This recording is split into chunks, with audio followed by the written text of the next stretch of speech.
Hey everyone, my name's Mark Ling, and I've been an internet marketer for a number of years. I've actually sold hundreds of thousands of ebooks and books over the years. And Sophie's hired my company, and by the way, I've done that in many niches, from dog training to wedding speeches to learn guitar, language learning, and more. But Sophie's hired my company to help build the AI tools that are behind her program. Okay, it's not necessarily the main part of her program because her program was already producing a lot of sales for herself. Obviously, she's making $5,000 a week doing this and growing, but also for her students and other people even before AI even came into it. But this is just, it's slashing the time it takes by 70% or more, because it's helping overcome writer's block, it's helping with research, it's helping provide a framework.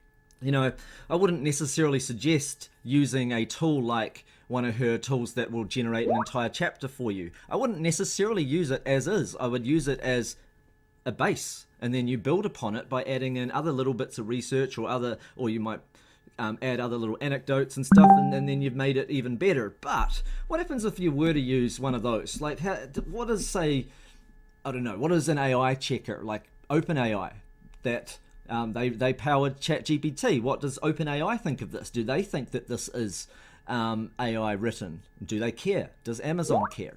Well, I know that Amazon cares about they care about AI. In particularly, though, they care about it in terms of quality.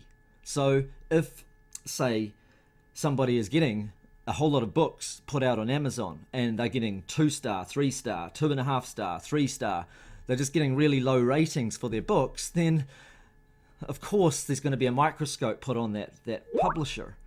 If you're putting out books and they're getting 4-star, 4-star, 4.5-star, 5-star, 4.5-star, 4-star, whether it's AI written or not, you're already at an advantage because you are already pleasing the customers of Amazon, and that's what they are after.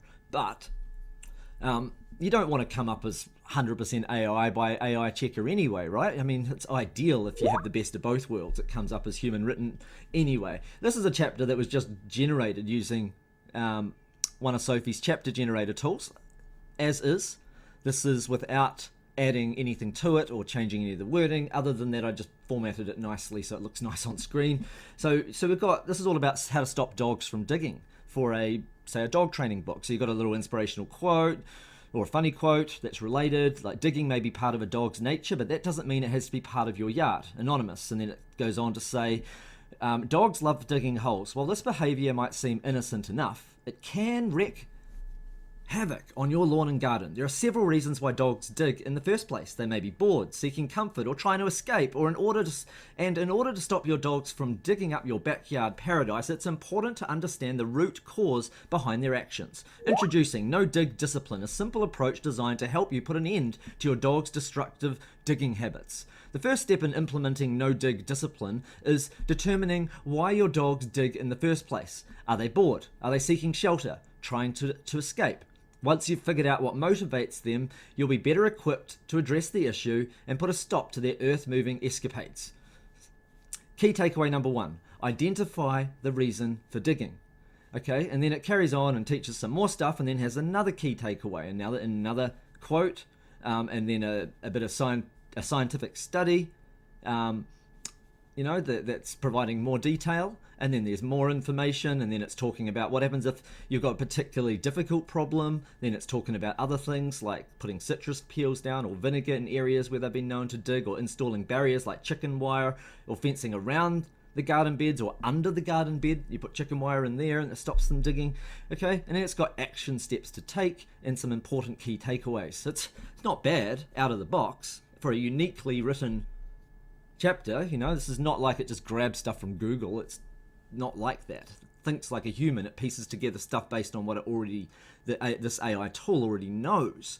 But it goes a bit further than, say, ChatGPT. It's able to access bits of research and stuff like that. It's fine-tuned for writers of non-fiction. But what does OpenAI think? If I was to take all of this and copy and paste it into its checker, All right. All right. So if I go check this and I click submit, what does it think? Very unlikely AI generated. All right. So it classifies things as AI generated, human written. Actually, that's not it. Where is it? Oh yeah, very unlikely, unlikely, unclear, possibly, or likely. It's listed as very unlikely.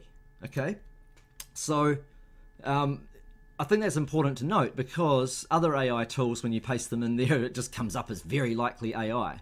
This is different. This is fine-tuned for writers. It's written in a similar way, following a similar method to if you were to write a chapter like this in the first place. So all of that research, all of that stuff, piecing together different components, it's all being done in the background, and then it's being stitched together, and then it comes out. So it's not necessarily just one instance of, say, ChatGPT running in the background. It's not even ChatGPT anyway, but it's not, say, one instance of GPT 4.1 or whatever. It's multiple instances. It's got a different system prompt to begin with. It's got different inputs for each user. Even it's not even one input that everybody would say get on the back end, so it all keeps coming out unique. It's there's a lot to it.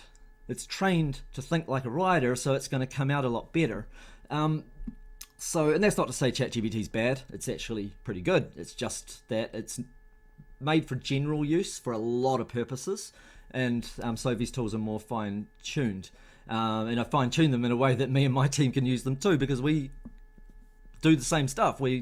I've been in multiple niches for so many years, and if we can assist our writers to write better and do better, then of course these sort of tools are very, very helpful, and we want to have them done in that way that it's going to serve all of us very, very well for the future.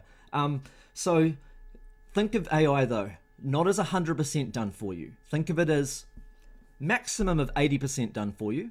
Sometimes it comes out 80% right for certain chapters or something, and usually it's at least 30% done for you, and you may have to flesh things out more, use some of the other tools that Sophie has, maybe do some stuff that's not even using an AI tool, maybe even put in your own anecdotes, or use the AI like a lot of Sophie's members do, and like she does, to simply get a really good outline done, and then make a sample chapter and then submit that to a writer. And a writer can then do extremely well. Even a low-cost writer can write an extremely good book if you give them good research, a good example chapter, and a good, chapter outline that is done using the methods Sophie teaches, using tools that, like, this is just a chapter generator is one of over 24 tools that Sophie provides you with.